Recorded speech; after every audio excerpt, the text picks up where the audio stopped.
welcome back to Top Bin TV, and this is our preview for Game Week 5 after the international break. Felt long, was long. England won, they also lost one. So, happy days, not so happy days. Yeah. Bit in between, but mixed. But back to the good stuff, back to the Premier League. So, first game, Spurs v Liverpool. Looking forward to it. Looking forward to it. So, Sort of, not really. Mr. Liverpool, what's your plan? 2-0 loss for Liverpool, really. I can't see us winning it. We always struggle there. Spurs have Lloris and Ali aren't playing, but they know how to play against Liverpool. Last season they were the much better side in both games, home and away. But after their loss against Watford, maybe the international break's done them good. Maybe it's not done good. I don't know. What do you think? Ali missing, Lloris missing. And the other way, I think you're going to continue winning. You've only conceded one goal this season, and it was a bit of a stinker. Dodgy. It was dodgy as hell. I mean, Mane, top scorer at the moment in the league as well, on top. I mean, obviously they've got Lucas, who scored a few this season, on top. But I mean, both teams quite high scoring. Again, but I just can't see past you in this game. I think Spurs looked a bit fragile against Watford, and I think you'll be way too much for them. Yeah, well, in the where their goals come from, they conceded from one corner, or was it both goals corner? No, one was cross. One was cross. Well, there we are. But right in the air, they're struggling. Yeah. As you can see, Van Dijk and Gomez. You never know. You never know. That could be their downfall. It could be. So the ones to watch for this game as well, we've got Heung-min Son, if he starts. I don't think he will, but if he is starting, definitely one to watch. After coming back from this triumph in the Asia Games, and thank God we're not going to miss out on watching him for 2 years. It would be tragic, wouldn't it? It would be absolutely tragic for the Premier League. He's a credit to the league. And then I'll let you talk about the man himself, Mane. Sadio Mane, 4 goals in 4 games. Scored against Leicester, scored against West Ham twice, and scored against not Brighton. Who's the other team? It was Palace. Palace, yes, of course. And he's in red hot form at the moment. Obviously, top scorer of the league. But as you saw in the game against Leicester, if one doesn't perform, the other two will. Salah was awful. He's had that problem with the Egyptian FA. Too much to go into, but Firmino and Mane scored their goals. Firmino scored in the friendly game for Brazil as well, so he's in form. So well, we'll see what you predict, but yeah. So I've predicted 2-0, but I can see a few more goals in this game. To be honest with you, to Spurs, by the way. 2-0 to Spurs. Yeah. For you. And you see, for me, I've gone 2-1 to Liverpool, so I'm actually backing this team. He's going against. I'm very pessimistic. Classic pessimistic fan, but there we go. That's Spurs Liverpool. Done. Next game is Bournemouth Leicester. Saturday 3:00 kickoff. Could be a very good game. To be honest with you, Bournemouth have just lost their first game against Chelsea. Not the most convincing win for Chelsea. Not a convincing loss really for Leicester. Who lost to Liverpool 2-1, but they deserved a draw from that game. To be honest with you, second half they're absolutely all over us. Maddison looks like a fantastic player. We've said it before. But this could be a very good game. I see goals, to be honest with you. Both attacking sides. Got quality going forward. Vardy back as well. Vardy back's a big one for me, I think. Leicester have lacked that sort of cutting edge up front the last couple of games. Yeah. They've looked good, build up, looked quite solid at the back as well, but they've just lacked that sort of cutting edge up front. Yeah. Especially in that game against Liverpool. Had Vardy been playing, could have been a completely different result. He always scores against us. Always loves scoring against you. Could have been a different result. So him being back for them is key. Both pretty evenly matched. I mean, looking through some of the stats, they both scored 6, both conceded 5, pretty much identical. Only real difference is obviously Leicester have got that. Is it Leicester? Yeah, no, not Leicester. Bournemouth have got an extra draw in there, whereas Leicester have lost 2. But Leicester have played the likes of United and Liverpool already this season, so good start for both these sides, both in decent form. So moving on. And Soyuncu, the new centre back for Leicester, starting. What credit he could be, because Wes Morgan is old, slow, not very good. Leicester fans have been wanting to not rid of him. He's a club legend, obviously. But they've been wanting to get him, push him out the side. And Soyuncu from Freiburg, young Turkish lad. I've watched him play last season, cracking player. He'd be a credit to Leicester. He's quick and agile, good on the ball. Solid defender as well. And then obviously for Bournemouth, missing Charlie Daniels through injury. Bit of a miss.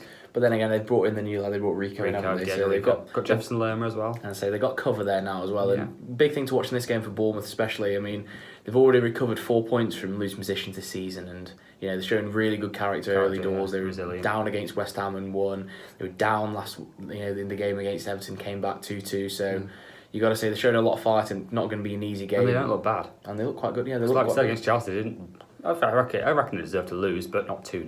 No, they had the chances. They'd have chances. Ake, Wilson, Yeah, to Ake's. name a few. So, they're looking good sides. So And this, also Ryan Fraser, maybe not be playing. yeah, we're not Could be too big. sure. We're Not too still sure. unsure on that one. So we're not too sure. But again, he could be another big miss for Bournemouth. But no, it should be an entertaining game. But the main jury predictions: I've gone 3-1 Bournemouth. 3-1 to Bournemouth. I know I've just raved about Sernchu, but it might take him a bit of time to get used to the Premier League. Take him down to settle. Young Yeah. lad as well. Yeah. I'm going 2-2. Goals. We both predicted. So Yeah. 4 goals. But for those of us said, but These two sides can score, but my God, they can concede. they can concede. So yeah, we'll go 2-2, and I can't see either team sneaking this thing. Points will be shared. Next game of the weekend, another 3:00 on Saturday. We got Chelsea and Cardiff. So, what do you think about this game? Could be the most convincing win for Chelsea, to be honest with you. Cardiff scored against Arsenal, but that's against Arsenal. First goals. First 2 goals, Victor Camarasa and Danny Ward, was it? Ward, yeah. Ward, yeah, with good the header. Very good header. But there's still a lot I can see. Oh god. Chelsea love to score. I mean, what they second top scorers with 10 in the league. Yeah. I can see him winning this one quite comfortably. Yeah, I can see this as well. This is one of those ones where if you're a betting man, 100% banker on Chelsea, Yeah. you're not going to get much. You're not going to take many wins. It's not like it's a long shot, but it's pretty much nailed on. I just can't see a wake up for Cardiff to do well in this game. Obviously, last week against Arsenal, very shaky defence. Arsenal, you can score, you can create chances against them, but Chelsea, they're not going to give many the ball. We know Cardiff are going to be 20% each possession sub. Jorginho can control the game and all that. We know what he's going to do. The man who's made the most passes in the league this season, he's going to be pulling the strings in midfield, and I think it's pretty much nailed on again for Sarri to continue the start of the season. Well, 4 wins in 4, you know what I say? Winning breeds winning.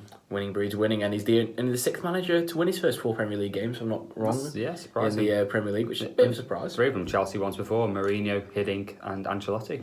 So all in good company there, Yeah, isn't very it? good company. Well, they I could think they all won the questionable league that. titles today. I think they all did. Yeah. They all won league titles. Fair enough. And the other thing as well, obviously Cardiff, they may have scored 2 against Arsenal last week, but they haven't scored in the other 3 games. So it's only 1 game, Yes. and to score, they only scored 2 goals all season. Joint lowest scorers in the league. Yeah. I'll be honest, it's really not looking good for them in this game. But again, it's football, you never quite know. But moving on to predictions. Well, I predicted 4-0 Chelsea. A romp. Absolute romp. Can't see past it. I mean, I've gone 3-0 Chelsea. I think we've both gone with You what? We did this against Liverpool Brighton and it ended up 1-0. It'll end at 1-0, but I think we can both quite confidently say Chelsea win. Chelsea will win, and we don't think Cardiff will score. We've gone Marcus Alonso for our one to watch as well for Chelsea. Quality player. Very quality player. He played left back, but it's not changed. His philosophy hasn't changed at all under Sarri. Even though he's played, in theory, a more deeper role, it just hasn't affected him. He's still going forward, assisting. Has he scored yet? Hasn't scored yet. Hasn't scored, No, but he's been there. he's always having a chance. He's Yeah. always the one he's always the spare man in the box. Yeah, he is. And then for Cardiff, we found it tough because it's not There having isn't that one. convincing a start. I mean, obviously the defence has played quite well, keeping 3 clean sheets, but you don't 2. want to just keep 2 clean. No, 3. No, 2 lost. Oh, one. 2 clean sheets. Sorry, yeah, 2 clean sheets. But you don't want to be raving about defenders keeping clean sheets when you can't score. But I think the man who looks like he's got a bit of talent for them, Victor Camarasa in the middle. Yeah, quality Got him player. in on loan. Very talented footballer. Obviously, got very good technical ability on the ball, and he could be the one for them this season that really just sort of links that midfield, links that defence and attack together, and allows them to create a few chances. Definitely. Next game, Huddersfield Crystal Palace. Could be a bit of a boring game, but there's potential in this game. Huddersfield are conceding goals. Palace are also conceding goals, especially losing 2-0, but they're not at home this time, so you never know really. Form is not very good for Huddersfield. Not won a game yet. They're 1 of 5, and then you've got Crystal Palace who won 1-1. just 1 and then lost 3 on the bounce. 3 in the bounce. Not in form. Not in form. Losing at all. breeds losing. To quote, yeah, both sides really struggle. Both sides need a win. I mean, Palace obviously got the win on the first weekend, but since then, obviously losses to Liverpool, Watford, and Southampton really put them back a peg. Yeah. You don't want to get. You want to start the season quickly, as I found out last season as a Stoke fan. You don't want to stay down there for too long because suddenly you'll get dragged into it. Doesn't matter how good a team you are. If after 15 games you're around the bottom 3. That mentality gets into you and you'll start worrying about it. Obviously, they came back from 7 losses in a row at the start of last year, but you don't want to do it twice in a row. You don't want to scare it. And Huddersfield, is this going to be the season? Second season syndrome. Do you think this is the one where they might suffer? I think it is, personally. No. They did well to come back against... take the lead, against Everton. Good draw away from home. Very good draw away from home, but I mean, one of 5 teams, I'd say, without a win. They've only scored 5... There's only been 5 goals between both these sides already this year, and Palace have contributed 3 of them still. Huddersfield only scored 2, and obviously one was in a 6-1 romping against City when they got battered and destroyed. And they've had the least shots of any team as well in the league this season. 25. And the stats don't read great for them, so... No, it doesn't. The one to watch, though, for me, from Huddersfield, it's going to be Dupoitre, striker.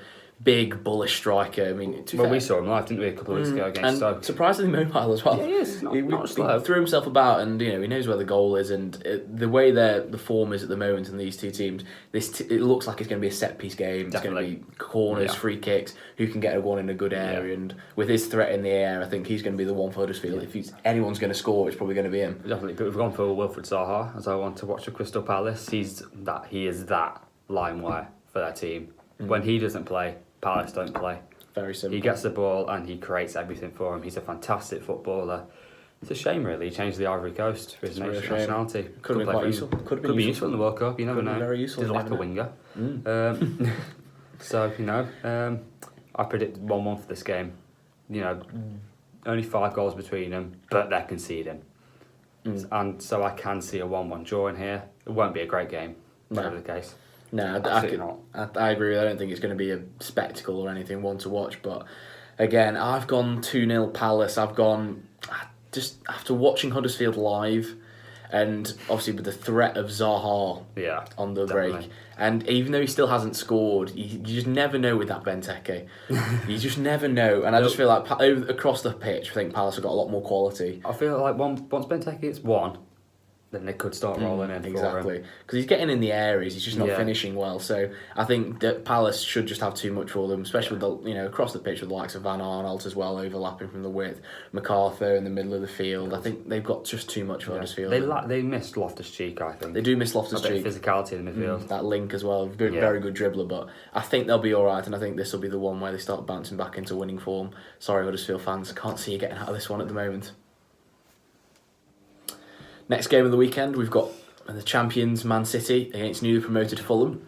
Now, I mean, City start a season, you wouldn't say they've been spectacular, but again, 10 points from 12. I mean, it's a good start. It's a very good start, come on. Defending champions, they're thereabouts after a couple of games. I mean, it's still early Definitely doors. not the title race. Oh, no, definitely not. Still one of the main contenders. And again, for Fulham, I mean, they had a decent little start as well. Obviously, lost first 2 games with the 2 losses. They'd have been disappointed, I think. One was Spurs away, though. I think they'd have been disappointed with the Palace one at home. Would expect to be better from that. But going forward from there, really good win against Burnley. Really good 4-2 win there. And then the draw against Brighton. Again, they were 2-1 up. Should they have converted? Is it the 2-0 up, I think, even? Yeah, they 2-0 up? Yeah, they should have converted into another victory there and looked very good. They just lacked that bit of concentration at the back. And it's been their downfall at the moment, really. Really has been at the moment. Conceding too many goals at the moment. And conceding 9 at the moment in 4 games. It's not good enough. They have the firepower up front with Mitrovic and Sherlin, players like that. But they're not going to score every single week. They're not that good. No. They're going to have to tighten up at the back. And Jovanovic is going to have to really sort that out at the moment. Especially Man City. Especially into this game. So we're going in against City, top scorers in the league, even though we've been saying they're not at the best. And they've looked a bit shaky recently. And they're unbeaten against Fulham in the league since 2009, which was 3-1 with Fulham. But the season they went down, I think, wasn't it? No, it wasn't. No, it wasn't. No, that was like 2012 or something like that. 2012 was later. But it was like the Scott Parker season, something like that, just after. It was the season before they nearly went down, but But no, as I say, they haven't lost to them since 2009 in the league, and City are top scorers as well. City top scorers, and even though they've not been in form, they've been winning. They've been even last week against Newcastle, not at their best, didn't play that well, but again grinded out the result. And you're going to have these periods as champions. They had such a good year last year. They didn't really have that sort of period where they didn't play that well. Although I know they haven't lost yet. They've won 3 out of 4. But teams have sort of kind of figured out how to play against them now. It's that energetic team you need. Wolves did it. And obviously last season you had Palace at Palace's place. They drew 0-0, nearly won 1-0. And you had Man U in the second half when City were going to win the league. You had Liverpool about 3 times. They know how to beat them. They know how to play against them. And I'm going to go for a Man City win here, comfortably. But I can see Fulham trying to cause an upset. Yeah. It's a free hit for them. It's a They've free got hit. to go for it, haven't they? There's no point sitting back at them. It doesn't work. There's no point. You may as well try and score because their defence is shaky. Exactly, yeah. They can't just rely on a And you can breakaway. get them on counter attack. Oh yeah, they can't rely on a breakaway because City will score against them. I think. Eventually, Pretty they much will guaranteed. eventually. They will eventually. I think I want to watch this game as well. For City, we've got Mendy. Big man. He's 4 assists already this season. He's like a new signing. He really is. He provides them so much down that left Oh, side. fantastic. This is what everyone was worried about last season, and now they had time to forget about Mendy, and then suddenly he's come back in, and everyone's gone, "Oh, Oh yeah, we have Mendy. we've got that other threat Yeah. to watch out for." Especially they signed Morris, but they basically had 2 new players. 2 new players with him, and then obviously for Fulham, Mitro, Mitrovic. joint top scorer in the league with Sadio. Can't He's say no. he's scoring goals. He's done well. He's done so well for Fulham Yeah. since he joined in January. Good and pick up in your fancy team. Really good pickup. If you need a spare striker, quite cheap at the moment, although his value will be rising at the moment. Yeah. But definitely one to pick up this season. I think Fulham will create a lot of chances, and he's good on the end of it. He's good, very good in the air. Good, Yeah, good he is. movement in the box, and he knows where the goal Did you see is. his goal for Serbia? Did see his goal for Serbia. Cracking goal. Cracking Good finish. feat. So predictions, 3-1 Man City. and I've gone 4-1 Man City. So we can see Fulham scoring, but City just too strong. Yeah. Next game, it's Newcastle versus Arsenal, the most defensive team in world football, versus a pretty good team, pretty decent team. Not getting the results, but a decent team. Hopefully Torreira starts for him. Definitely. I mean, God, how Granit Xhaka's still playing in that midfield, I will never know. It's ridiculous. Guendouzi's looked good. Yes. It's a very good sign for 19. Sensational coming from second league, but how Granit Xhaka's keeping out one of the stars for Uruguay in the World Cup and real fighter in that team in Torreira, screwing that back four. They've been leaking goals, Arsenal. They haven't kept a clean sheet yet this season, and they're not playing their best defensive midfielder who they've signed for 20 odd million. Well, he's like that Kante sort of. He is. He's that sort of quick. player. He's quick. He's small. He reads a pass. He sees a pass. And he's like, right, I'm going to get in there. Yoink. In other words, he's a midfielder who can defend. Yeah, pretty much. Something Arsenal fans probably haven't seen for a very long With time. pace as well. Yeah, with pace, and Arsenal haven't seen that for a long time, a Definitely very not. long time. So, if I was an Arsenal fan, I'd be crying out for him to start alongside Guendouzi. But they are. Going forward, they've looked good. They look sharp. I mean, they've created chances in every game. Bar the Man City game, obviously they scored over 2 in every game, and they look good going forward. I think last week starting Lacazette alongside Aubameyang, complete difference. Those two together. We've been waiting for that since January. Those two people have been waiting for that. They look very good together. Those two do. Definitely. But Newcastle, man, are they lowest scorers? One of the lowest scorers in the One league. of the lowest scorers. in the 3 league. goals.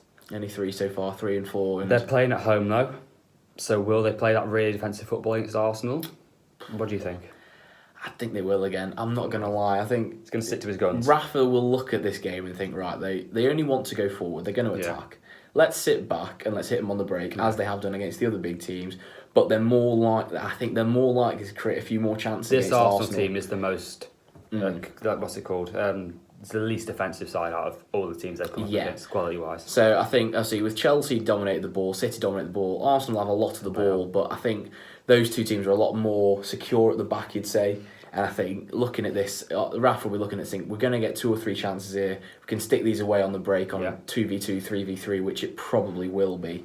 That's the game there. That could be a couple of goals. Shelvey and Richie as well, they're touch and go whether they're going to be returning. Obviously, Shelvey's massive for him. Shelvey's huge. If Shelvey on a counter attack with pace up front, as well. That passing range is what they'll need to float it in behind this slow Arsenal centre halves. Will probably be on the halfway line.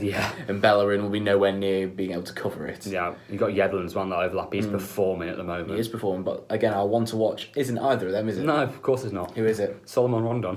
Solomon Rondon. The man, I mean, obviously he doesn't score many goals. We were saying earlier, he's one of those strikers, you come up against him and you think, oh God, we're playing against Rondon. Yeah. He's going to do well. He doesn't score many, but you're always worried about playing against him because of what he does. He is lethal. He's the hold-up player. He can get goals. And against Arsenal's defence, they are so shaky. And he's got pace and power. They do not like a physical player. No. I mean, Danny Ward scored a header against him. He's 5'9". Exactly. But with pace and power, he can run in behind Oh, yeah. him and he can hold them off. And and with like Atsu's, Richie's, Yedlin's overlapping, that could be crucial. Could be a big game. And then obviously for Arsenal, we've got the man himself who got his first start last week, Lacazette. I thought he was sensational. Just his movement around the box looks sharp. He's always, what I love about him is he's always, even if he's not anywhere near the play, he's always just lurking on the edge of the defensive line. He's waiting for that ball to be behind. He's waiting for that rebound. He's the first one on the scene all the time. Oh yeah, and his link up and his hold up play and his touch is. I've got to say, I'm really impressed. First real nice chance. Assist nice assist for Aubameyang's goal. Yeah, really nice assist. And I think he holds the ball up better than Aubameyang. Yeah, I think he's got a bit more strength about him, a bit more bullish. That suits Arsenal more halves. though with Aubameyang's pace. Yeah, playing him off the width, a bit like Henry. Yeah, a bit like Henry, a bit like Diego Costa, people like exactly. But then, so predictions. I'm going for the same. I think it was the same result as last year. Newcastle 1, Arsenal 0. I still think Arsenal are in that banter era, and they are very dodgy. And I can see Newcastle going, you know what, this is a big game and we can win this one. Yeah. So I think they will. I don't think they'll go all out attack, of course they won't, but like we said earlier, they will be more attacking than what they have been. And I think Arsenal will struggle, especially if Xhaka plays. Oh, especially. You want to score now? Yeah. I'm not going for a Newcastle win, but I'm not going for an Arsenal win. I'm going 2-2. I think nailed on draw. I think Arsenal, I don't think you're going to stop them scoring because they're just going to fly everyone forward. But I think Newcastle are going to get a couple of goals on the break, and I can see this ending in a draw. Fair enough. Next game, I think late kickoff on the Saturday, we have Watford Man United. So, Watford, the unbeaten kings at the moment. What, 4 wins in 4? 4 wins and 4, joint top of the league with Liverpool and Chelsea. Doesn't get much better if you're a Watford fan, does it, really? I mean, Elton John's buzzing. It's been an absolute perfect start from them. I mean, they've looked very good as well. I mean, Yeah, they have. Really surprising. But they do usually start quite well, I think, Watford do. And they've got a team that can cause trouble, but it's just sustaining it, really. I don't think they have the squad depth. No. To be honest with you, they've got some good players like your Deeney's, your Grays, Holabasses, but then I know he scored the winner, but you've still got your Cathcarts in your team, Yeah. and it's just like you can't continue with that and expect to win. It's not exactly a top 4, top 6 squad. They've still got Prudhoe as well in their team. It's like Ben Foster in goal. He's been performing. Ben Foster's, he was a good signing, to be fair. Yeah. So they did need an upgrade in the net, but again, and then obviously United. Weird. Win, loss. Very interesting. Sorry, win, loss, win. Win, loss, win. I mean, against Brighton and Spurs, very poor, weren't they? It was great. it was great. No, they were very poor. They didn't. Spurs. God, once Lukaku missed that, it got that open goal like Spurs. It was game over. They hardly had a kick. They hardly had a chance. It was ridiculous. They lack the Man United way. There's no urgency anymore. The only player who's been able to kind of hold his head up high is Luke Shaw. Luke Shaw, Even definitely. De Gea has been bit hit and miss. He was a bit hit and miss in the summer in the World Cup as well. Yeah. So it's sort of maybe a bit of a hangover from that. But I mean, Luke Shaw probably the only shining light so far for United. He got hurt for England. Didn't he? Yeah. Will he be back? Don't think he'll be back, but thankfully he's doing all right. Doing all right, yeah. Looked horrible. So I did see it. But... best wishes to Luke Shaw for that. I thought it was really unlucky for him again. Hopefully he's back playing soon because he's been playing absolutely brilliantly. But he's been the best obviously player. Rashford suspended as well the other week. After that vicious headbutt on Phil Bardsley, how dare he? I know, how dare he touch the former Stokey. Yeah, man. But it's probably payback for what he did to Rooney. There's never you can't. There's no payback for that. You deserve a knife for that. That was beautiful. But no, Watford. So, I mean, it's a hard one to call this one. I mean, the ones to watch. We've got this game. Yeah, well, for Watford. Holebas for Watford because he's got 4 assists. And did he get a goal for against Palace as well, didn't he? Yeah.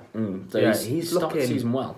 He signed and he was kind of on the decline in his career, but he's just found that peak for some reason. He's found his level again. He's getting a bit further forward, and I think it's working for him. Yeah, he's obviously got targets in the box with Gray and Deeney. Yeah. And for Man U, we got Lukaku because 5 goals in 3 games for club and country. Nice. You can't ask for better form at the moment. No, can't for better that. 3 and 2 for Belgium in the international break. Scored 2 at Burnley the week before. Obviously, got over the first couple of games. I think he looks a bit tired, a bit jaded from the World Cup. But I think he's had a bit of a mental rest. I think he's just sort of put it to the back of his mind, and then seems to have cracked on. He's not the most consistent player in the world, though, is he? No, he's not. But he's one of those people where I still fear playing against him. Yeah. You know he's going to get in good areas and create chances and. Is one thing people slate him a lot for his hold-up play a lot of the time, but I mean it is hard sometimes when your team's defending deep, Yeah. like United have been in recent years. It's hard to hold the Hard. ball up when it's just a lumped ball forward. I mean, Yeah. when you expect to do it, but I think when Lukaku's on it, United generally play well. I think he holds the ball up well, lays it off, Yeah. and people don't give. I don't think people give enough credit for his touch. I think No, they he's don't. pretty. His first touch is a meme. His first touch and his dribbling for a big 6'4" striker. It's not bad who's at all, quick is as it? well. It's not Ibra, but it's not No, bad. not quite Ibrahimovic. It's not Ibra, it's not Crouch, it's not... But They're both one-of-a-kind Got a talents. great touch for a big man, Peter. Great Crouch touch is. for a big man. Yeah. Not heard that one before. Never. No, this is totally original Yeah. content. But yeah, moving on to the predictions for this game. Because it's at Watford, I'm going for a Watford 2-1 win. And I'm going exactly the same. I think just on the inconsistency of United being away at Watford as well, Yeah. home atmosphere, 4 But- out of 4. I will say, that international break could come at a really bad time. Could have, For Watford. but then I think with Luke Shaw being injured as well. Who yeah, played left back from Ashley Young? Probably Ashley Young. Yeah. So again, Well, he scored in the big games, Petrov versus Milner at the Celtic Park. He scored, went past Joe Hart. Lovely finish. true. So we'll see. But no, I think both gone 2-1 Watford wins. Okay, next game is Wolves versus Burnley. A very Sunday game. interesting tie, to say the least. Obviously, Wolves doing okay, not doing too bad. A win against West Ham, massive win against West Ham actually, Huge. away from home. 2 draws and a loss. They're inconsistent, but they're not doing particularly bad. No, for me, Especially, they played some difficult games as well. They played, obviously, champions a couple of years ago, Leicester. Last season, champions, Man City. They played Everton, who spent a lot of money. And, they played very... And obviously West Ham, who spent a lot of money, but are just dreadful at the moment. yeah, can't Yeah. play. But then there's Burnley. Ooh, no. A draw and 3 losses. But one key to this is they're out of Europe. Finally out. Could that be the key? We've been saying for a while, haven't we? Yeah, we have. Say the European hangover, European night when you're not used to it. It's not Killer. so much that you're not used to playing Thursday or midweek. It's the travelling and it's the recovering from the Yeah. travelling because you're travelling obviously Wednesday night, Thursday morning. You're travelling again Thursday night. You're tired from travelling on the Friday. You're not training very well. You got 1 day's training and then you're travelling again at the weekend. Well, what's it? I get a lot of people telling me that it can't be that bad. They fly in luxurious airplanes, but it's still, you get jet lag. You get You're far enough, yeah. you are tired. Yeah, Some people naturally. just don't sleep on planes. Someone just just think to yourself, how many times have you gone on holiday? holiday. You got there and you thought, oh God, You when put you your get head back down. from home, you just want to go to bed. exactly. You naturally you don't want to go out and play 90 minutes of No, football you don't, of course at a you don't. high standard Yeah. when the opposition team's been at home waiting for you. Yeah. So we think Especially considering when Burnley played Olympiacos, they most likely went home that night as well. So I think that's a 4-hour flight with a 2-hour time difference, and they would have got back late. that's They would have very got back early about hours. They would have got back about 4:30 in the morning, I reckon. And then you're expected to train the next Train the day, next day. high intensity, and then train again, and then travel down for another game. James, it's just completely. You've got to be used to it, and this is why these top European clubs sign players with experience in Experience. these competitions. Definitely. Or if they've not got experience, and then they're squad players to go and play in one or the other. Yeah. But no, I think for Burnley it could be a blessing, and they've had 2 weeks off Yeah. now. I'm sure Dyche sent them home, gave them a rest. This is not the best game they could have had though. No, because I think Wolves away. It's a very hard place Good to go. atmosphere, Molineux. Wolves can be. Going to be And, a very tough game. Obviously, they're unbeaten at home, 2 draws. Should have beat Everton and did very well against Man, Man City could have beaten them. Could have beaten them. And moving on to our ones to watch though. Well, you can do this one, Adam. Wolves have raved about him a bit recently to a few people, and I've known about him for a while since he was in Barca. Yeah. And Stoke were linked with him a couple of years ago. Adama Traore. You're not going to see a quicker player play in the Premier League this season for one. Especially with his build as well. Unbelievable. Absolute animal. I mean, he's Usain Bolt at 5'10" on Usain Bolt on roids because he looks Yeah, quicker pretty than much. Usain Bolt at times. Like You've seen him against West Ham. you've seen the What's goal. it? The run, it started 5 yards behind Cresswell. Was it 2 seconds later? He was 6 yards ahead. He's 6 yards ahead. Started 5 yards behind with Cresswell on the So, halfway line. yeah. And before he even gets to the penalty box, he's 6 yards ahead of him.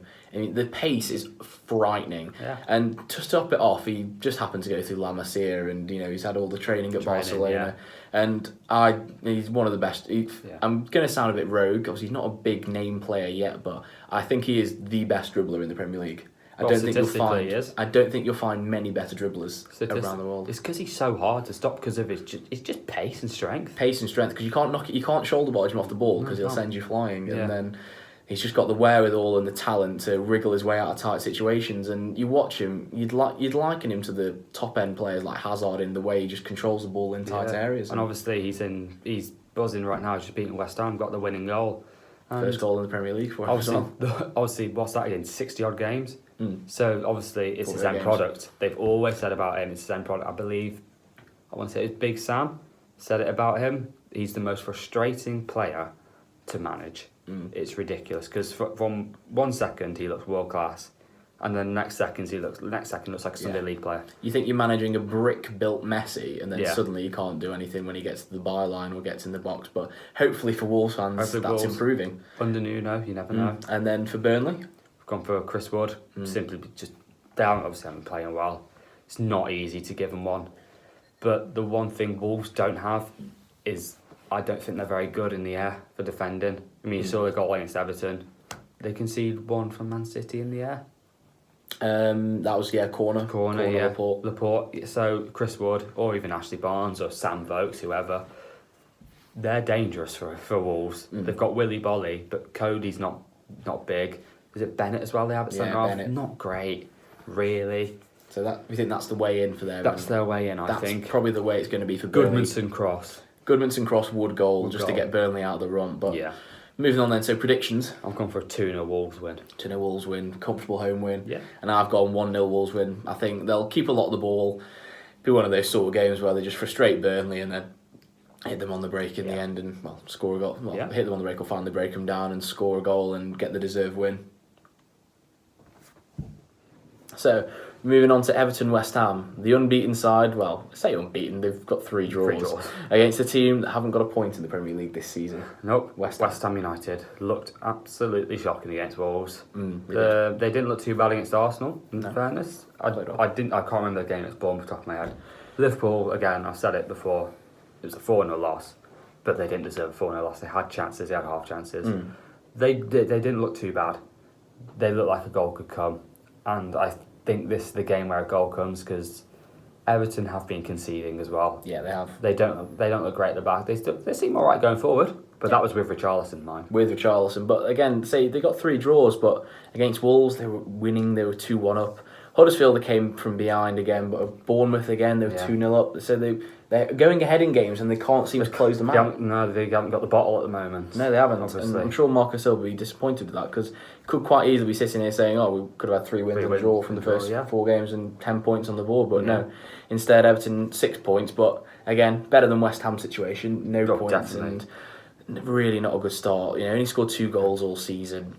I mean, the benefit for West Ham, I'd say, obviously Richarlison's still suspended. Yeah. But then the man who came to replace him, Calvert-Lewin, last week comes in, scores a goal. So we've got him down as the one to watch this game. We think obviously with West Ham being so shaky at the back, and obviously we think Everton playing at home, there are going to be a lot of crosses into the box. The likes of Digne or Baines, whoever they're playing, Coleman down their side. Got players like that. Having that spare striker playing out wide in the box along with Tosin, getting up against the fullback could really cause a bit of a threat. And he's not a small lad, is he, Calvert-Lewin? And good prospect for the future still. And then for our one to watches for West Ham, well, I've got 2 kind of. I've got Arnautovic, who I think can. He just creates havoc. It's what he is. Yeah. He's a 6'4" monster who just likes to get in the way. 6'4" maverick. I think is the best way of describing him. But I've also got Fabianski as well. Probably West Ham's best signing of the summer. Yeah. Underrated signing. He was good at Swansea, but obviously when you're Swansea, you're not very good. You're going to concede goals like Pickford did at Sunderland. But he's comfortably been their best player. He's stopped 3 embarrassments. At least. There's a lot of good saves at Arsenal. I mean, I know a lot of Arsenal fans were saying he looked like Neuer, turned into Neuer after they played him. That's normal. He's a good keeper. Wrong. He's a very good keeper. He just didn't do it while he was there. Yeah. But no, I think that was a very good signing for them again. And West Ham really need to get going because obviously this is their worst start in the Premier League season since they got relegated. Worst start since they got relegated, and signs aren't great at the moment. I think it's a mix of a lot of new signings and managers probably you'd say used to managing a bigger side. Yeah, well, you got to remember it's a 38-game season. We're 4 games in. Teams, especially like West Ham, who've bought in players, they need time to gel because I think they play something like about 6 new players. Yeah, it's not going to work like that. No, Doesn't matter how much you spend. I'd say and Pellegrini's. Obviously, last time he was in the Premier League, he was managing Man City and winning titles. Completely different ball It's game. a different ball game for him. He's probably been a while since he's managed at this sort of level of. Although Issa Diop looks all right. He does. He don't look look too good bad. He's like good. I'm sure. I mean, Pellegrini signed well. Obviously, he's brought this sort of high caliber players to the club, and I'm sure he'll get it going because he's a good manager. He wouldn't have done so well at City if he wasn't a good was manager. Was he at Malaga as well before? Yeah, I think Did he's Kyle Malaga? He's managed top sides around Europe, and I'm sure he'll get it going, but. It's just not been a great start for them, but they don't want to be stuck down there too long. You don't want to go 5, 6, 7 losses. Because it'll just carry on and carry on. You're not gonna have what happened with Palace last year happen. That doesn't happen often. No. So you lose 8, 9 games of a Premier League season. It's not like the Championship for Stoke where we've got 46 games to bring it back. There's only 38. Keep dreaming. Keep dreaming. But moving on. So predictions. I'm West Ham are getting their first point of the season. I've gone 2-2. 2-2. Oh, big bold. I've gone for probably the most rogue result of the weekend. I've gone 2-1 to West Ham. That's very rogue. I'm breaking the duck. I think they're going to break the duck and get the win. I mean, they're going to be honest. Even the worst sides who've ever graced the Premier League, they've won a game or two. Yeah. And this is not one of the worst sides to ever grace the Premier League. No. at Even all when they on went paper. down in 2003 with likes of Dicania, they had a cracking team. But it So, can happen. It can happen. It happened with Stoke last year. Cracking team went Yeah, down. man. Peter Crouch, what more? Peter Crouch the goat. Yeah. So. I think it's time for West Ham to break their out, and obviously just with Everton being so hit and miss at the moment, I think this could be the game for them. Final game is a Monday night. Southampton versus Brighton. That's a derby, would you say, rivalry? It's South Coast, isn't it? Yeah. South. I mean, Brighton's biggest rival before was Palace. So Yeah, I suppose close enough. Weird form for both Very teams. weird form, I'd say. I mean, Not great, not awful. No, I mean, Southampton didn't start very well and then surprised us all last week by going to Palace, keeping a clean sheet and scoring 2 goals. They signed Danny Ings, that's why. Signed Danny Ings, very good signing for them. Yeah. And then Brighton, started disappointing loss of Watford, but obviously they've started brilliantly. well. But then, big win against United, performed well at Liverpool for a 1-0 loss, and then in a game where we thought at home they probably, I mean, we know we predicted the draw, but you're probably thinking you're airing towards a Brighton win. They've gone 2-0 down against Fulham and had to fight back for a 2-2 draw. So really inconsistent for them. Yeah, it is. Don't quite know how to judge them. They're strange. Obviously, they've got threats going forward, such as Glenn Murray. He's the one keeping them afloat, if you will, at the moment. Good, nice little seaside pun there. No, I didn't mean it. Yeah, but I don't know what to say about this game. It's I'd say Murray 3 goals in 4 games so far this season. Yeah. One of the top scorers, joint top scorers. But there's quite a lot of them on 3 at the moment. But scoring goals early. Danny Ings, you say, since he's been there 3 games, 2 goals. Yeah. He turned it around a little bit for Southampton. They finally got a threat up front, which they've lacked in a while. Since Pella, probably. Since Pella, yeah, who's a serious signing he was. Yeah. But I mean, Brighton. The thing is, they haven't kept a clean sheet yet this year, which I'm sure Chris Hughton won't be happy about. No. Obviously, you want clean sheet as much as you want wins. You do want clean sheets. You want to be keeping it tight at the back, and we've been saying that a lot this year in the Premier League. There's not been that many teams that are keeping clean sheets. I don't mind that though. More entertaining. No, it's very entertaining, much more entertaining for us. But I mean, the one thing that comes into this game that you think about, they met in the League Cup earlier, about a couple of weeks ago, didn't they? And Southampton actually beat Brighton, 1-0 away at Brighton. Obviously, this game's now going to be at St Mary's, so recent form on that would suggest that have they got the edge over them? Will that play in the mind of Brighton? Would you think, or is it just a one-off cup game? And no, they're pros. Won't really matter. They're professionals. I don't think it will. No, I don't think Brighton were that interested in the cups. No, I still think they're in that position where it's like just be steady in the Premier League. Yeah, they'll want to consolidate. We're talking about Huddersfield's second season syndrome. Brighton don't want that. No. And I don't think they will, personally. I think they look a lot more threatening than Huddersfield. Yeah. They've signed better, they've got better players. Yeah. Montoya, very underrated signing. He was a bit of a fall from grace. Barcelona, Valencia. No offence to Brighton. Barcelona, Betis, Valencia. Yeah. Or was it Valencia, Betis, one of the two? Inter.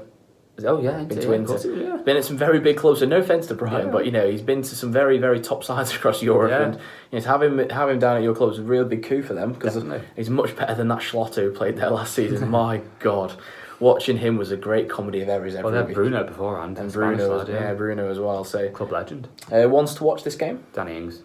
He's scoring goals, isn't he? Got his bet with Salah as well, hasn't he? Which one's that? The one who's going to score the most goals this season since he left Liverpool. What's the score at the moment? 2-2. 2-2, but 2-2. Salah's first goal didn't count. It's 2-1. What do you mean? Because Ings hadn't gone to Southampton. Oh, right, okay. So, Ings is actually outscoring Salah in the bet. Okay. Fair enough. Why'd you let him go? To be honest, I don't know, but whatever. But no, definitely one to watch for Southampton, 100%. And then Brighton, Glenn Murray.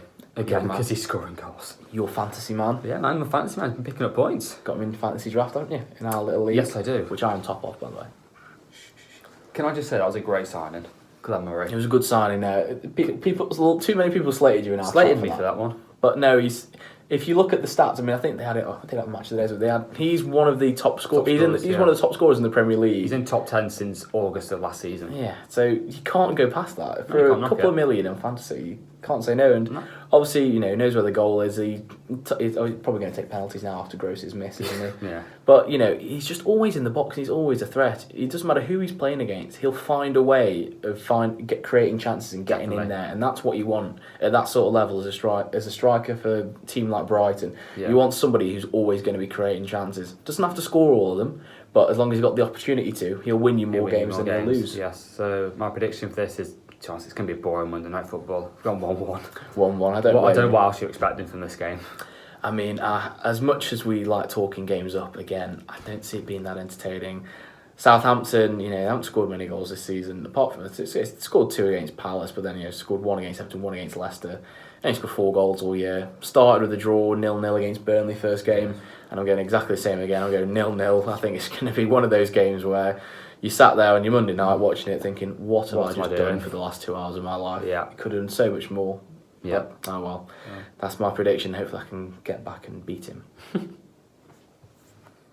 Thanks for watching Top Bean TV, our Premier League preview. Hope you enjoyed it. If you did, like and subscribe. And peace.